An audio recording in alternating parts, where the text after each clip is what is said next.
नरसिंहांचं तृतीय पुण्यस्मरण एकादशीला आलं.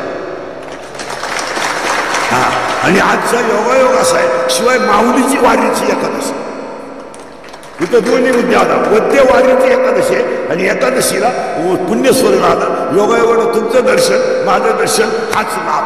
मला तुमचं दर्शन, हाच लाभ. आता थोडं पुढं सरकू आणि खट लावून देतो. त्याचा मुद्दा नीट आहे का? मुद्द्याला थोडं पुढे होतं. ज्ञान सोडून द्या, तो विषय नाही. शाळेतल्या वेळेतलं सोडून द्या, त्याचा काही विषय नाही. मला तुमच्या पुढे तो एकच मुद्दा मांडायचा होता. आपण देवाचं लेकरू आहे, पण आपण देव नाही, कारण आपल्याला त्याचं ज्ञान नाही. आता याचं ज्ञान का नाही? उत्तर, आपण नेमके नाशक्या संसारात राहतोय. संसारात काही दम नाही. आता याचा संसार म्हणजे पराक्रम नाही, बावळटपणा झालाय लोकांचा. गाडी घेणं, बंगला बांधणं, बायको करणं, या काही नवीन गोष्टी आहेत का? एखाद्याला मुलगा झाला तर माणसं लगेच आख्या पाहुण्यांना मला मुलगा झाला बरं का. तो काही गड जिंकला का? एखादा काही क्रांती केली का? काही तुला गिरणीत पुरस्कार द्यायचा का? आतापर्यंत कोणाला जमलं नाही? तुला एकट्याला जमलं का? तो आता बायको गेलं म्हणलं पोरग होणारच ना, थोडं मागं पुढं होईल. पोरग पालथ पडायला लागलं तर टेटसला, पोरग उताना पडायला लागलं तर टेटसला, पोर हसायला लागलं तर टेटसला. पोरग तुला हंताना टेटसला ठेवला, यानं मला पिसावं.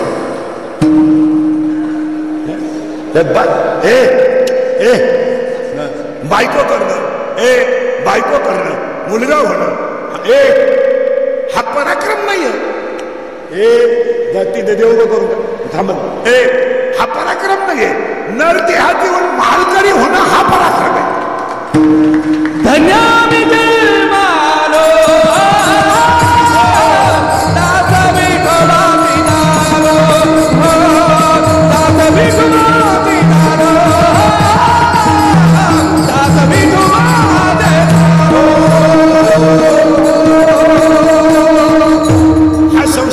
संसार करणं हे नाही.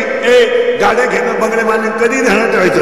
नाशकाच्या नको, पण एक ध्यानात ठेवा, ज्यांचं पुण्यस्मरण आहे ना, आपल्या घरात नवरा बायको दोघच राहतात तरी भांडणं आहे. इथं एकत्र कुटुंबाचा आदर्श आहे.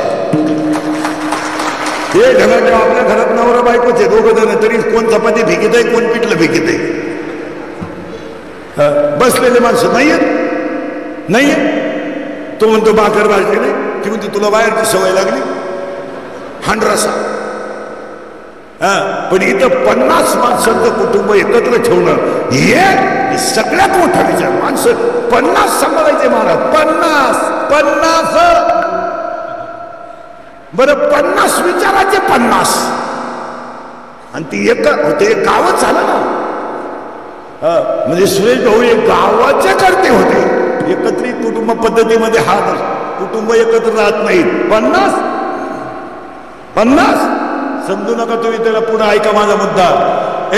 संसार करणं पराक्रम नाही, संसारात माणसं जोडणं पराक्रम आहे. गाडी घेणं, बंगला बांधणं, पोरगा झाला म्हणजे काही विशेष नाही झाला. तुला एका वेळेस एकच झालाय. तू बाकीच्या प्राण्यांचा अभ्यास कर.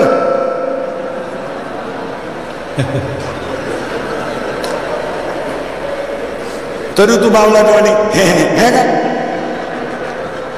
गाडी घेणं, बंगला बांधणं. काही बाया तर म्हणत्या आमच्या तुला आण्याचा लहान आहे ना, तुला आण्याचा लहान दिखतो त्याच्या आजासारखा आहे. बावळ्याचा बाजार सगळा. जेवढे त्याच्या आज्यात गुण होते ना तेवढे त्याच. मला तर असं वाटतं बाई, कधी असं वाटतं बाई, नक्की पप्याचा बापू आजा परत आला. आता तो फाशी घेऊन मी आला, तो का आला परत येईल? आणि आला तर तूच गाठ घेईन ना, त्याला गावाशी काय घेणार? या सगळ्या लबाड आहेत. 3 गोष्टी सांगा. आपला खिसा रिकामा झाला, जग बुडालं. तुम्ही पहिली गोष्ट ध्यानात ठेवा, आपण बुडालो, जग बुडालं. बोलता 3 वर्ष झाले. उगाच मागचं कुटुंब चांगलं आहे म्हणून ती परंपरा टिकली. एक ध्यानात ठेवा, 3 वर्ष चालता कोरोनाच्या काळाला 3 वर्ष झाले. सुरेश भाऊसारखं व्यक्तिमत्व गेलं, मागचं कुटुंब चांगलं आहे म्हणून ती परंपरा टिकली. नाही तर बापाच्या नावाचे पैसे बुडवणारी माणसं आहेत.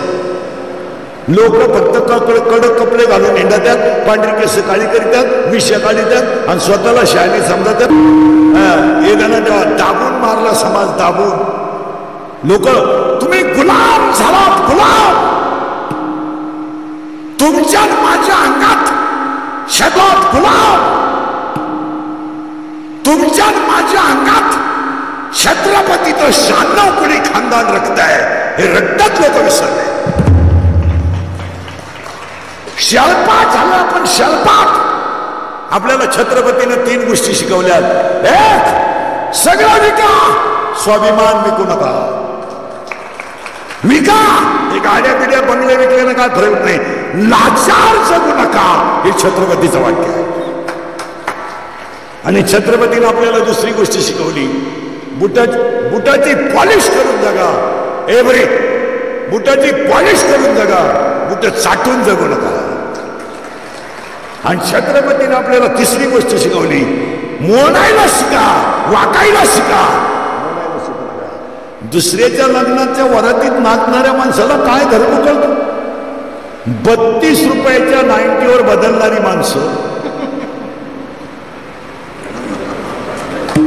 काय गाजर धर्म कळत. तुम्हालाही बदल तुम्ही, तुम्हाला काय माया पुढे बसलं का? खरंय खरंय खरंय, मी निघून गेलो का? धंदा आहे त्याचा.